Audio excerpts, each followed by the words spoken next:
اسلامی جمہوریہ پاکستان کی جمہوریت کا جنازہ یہ بہت پہلے پڑھ چکے ہیں، لیکن آج جو ضمنی الیکشن کے نام پر اس جمہوریت کے کل پڑے گئے ہیں، اس میں کچھ بڑی عجیب قسم کی چیزیں سامنے آئی ہے جو آج ضمنی الیکشن ہوا ہے، جس سے آپ لوگوں کو اندازہ ہو جائے گا۔ آپ لوگوں کے ساتھ شیئر کروں گا کہ جو پاکستانی قوم کے ساتھ آج مذاق کیا گیا ہے اور جو آج کی ضمنی الیکشن میں ہوا ہے، کبھی بھی پاکستان کے تاریخ میں یہ چیزیں نہیں ہوئی، بڑی عجیب قسم کی چیزیں ہوئی ہیں۔ ایک تو پاکستان کی تاریخ میں کبھی بھی ایسا نہیں ہوا کہ لوگوں کو منتیں کرنی پڑی، لوگوں کے لیے مسجدوں میں اعلانات کرنے پڑے اور ان کے منت ترلے کرنے پڑے کہ آپ لوگ آ جائے اور اپنا ووٹ کاسٹ کرے۔ جب عمران خان صاحب جیل میں ہیں اور بائیکاٹ کا اعلان کیا گیا ہے پاکستان تحریک انصاف کی جانب سے، صرف 2 سیٹوں پہ الیکشن لڑا جا رہا ہے اور جہاں پہ لاہور ایک سیٹ ہے اور اس کے بعد ہری پور کا ایک جو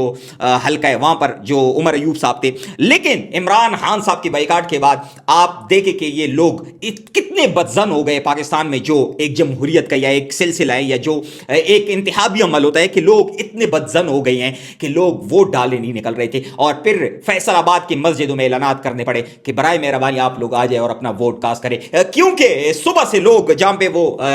جن کی ڈیوٹیاں لگی ہوئی تھی وہ بیٹھے ہوئے تھے، انتظار کر رہے تھے، لیکن کوئی ووٹ ڈالنے نہیں آ رہا تھا۔ اور یہ پاکستان میں انتخابی جو ایک عمل ہوتا ہے کبھی بھی ایسا نہیں ہوا، اور یہ ہمیں بتاتے رہے ہیں کہ جو مسجد کے لاؤڈ اسپیکر ہے ان کو سیاست کے لیے نہیں استعمال کرنا چاہیے، اور وہ صرف استعمال ہوں گے تو صرف اذان کے لیے اور جو جمعے کے خطبے ہے اس کے لیے استعمال ہوں گے، لیکن پھر آج مجبوراً اسی سسٹم کو، اسی حکومت کو وہ ایک سیاسی عمل کے لیے استعمال کرنا پڑا اور لوگوں کو منتیں ترلے کرنے پڑے کہ آپ لوگ باہر آ جائیں اور ووٹ ڈالیں، لیکن پھر بھی لوگوں نے اس نظام کا بائیکاٹ کیا، اس عمل کا بائیکاٹ کیا اور وہ ووٹ ڈالنے نہیں آئے۔ ایک اور جو وہاں پہ بڑی انٹرسٹنگ چیز ہوئی ہے جو آج کی ضمنی انتخابات ہوئی ہے، یہ بھی پاکستانی تاریخ میں کبھی نہیں ہوا۔ دانلی تو ہر دفعہ ہوتی ہے، لیکن اب دانلی کس طرح ہوتی ہے کہ پولنگ سے قبل کبھی بھی جو فارم 45 فارم 47، پہلے تو پاکستانی قوم کو یہ پتہ ہی نہیں تھا، ایک جوڈیالہ میں شخص بیٹھا ہوا ہے، اس نے یہ پاکستانی قوم کو شعور دیا ہے کہ اب لوگوں کو فارم 45 کا بھی پتہ ہے، فارم 46 کا بھی پتہ ہے، اور وہ پولنگ سے قبل کبھی بھی منظر عام پہ نہیں آئی، لیکن آج وہ ان پہ سائن ہوا ہوتا، جو وہاں پہ پریزائڈنگ آفیسر تھے ان کے سائن ہوئے ہوتے ہیں اور وہ پولنگ سے پہلے ہی وہ لیک ہو گئے تھے اور وہ منظر عام پہ آ گئے تھے اور پوری میڈیا اس کو کور کر رہا تھا۔ اب آپ مجھے بتائیں، جس ملک میں انتخابات اس طرح کے ہوں گے وہاں کے عوام اس جمہوریت پر کتنا یقین رکھیں گے؟ اس کے بعد جو صحافیوں کو ظاہر سی بات ہے، لاہور کا ایک حلقہ تھا جہاں پہ پاکستان تحریک انصاف نے انتخابات کا بائیکاٹ نہیں کیا تھا، لیکن وہاں پر جس طرح پاکستان تحریک انصاف کو کمپین کرنے کی اجازت نہیں تھی، جلسہ کرنے کی اجازت نہیں تھی، یا وہاں پر ان کو جو باقی کارنر میٹنگ وغیرہ تھے وہ کرنے کی اجازت نہیں تھی، پھر جو الیکشن کمیشن کی طرف سے ایک کارڈ ایشو کیا جاتا ہے کہ جو صحافی ہوتے ہیں ان کو یہ اجازت ہوتی ہے کہ آپ جا کے اس چیز کو کور کریں، لیکن بدقسمتی یہ ہے کہ جن صحافیوں کو وہ کارڈ ملی ہوئی تھی، عمر دراز گوندل صاحب کا میں ایک کلپ دیکھ رہا تھا،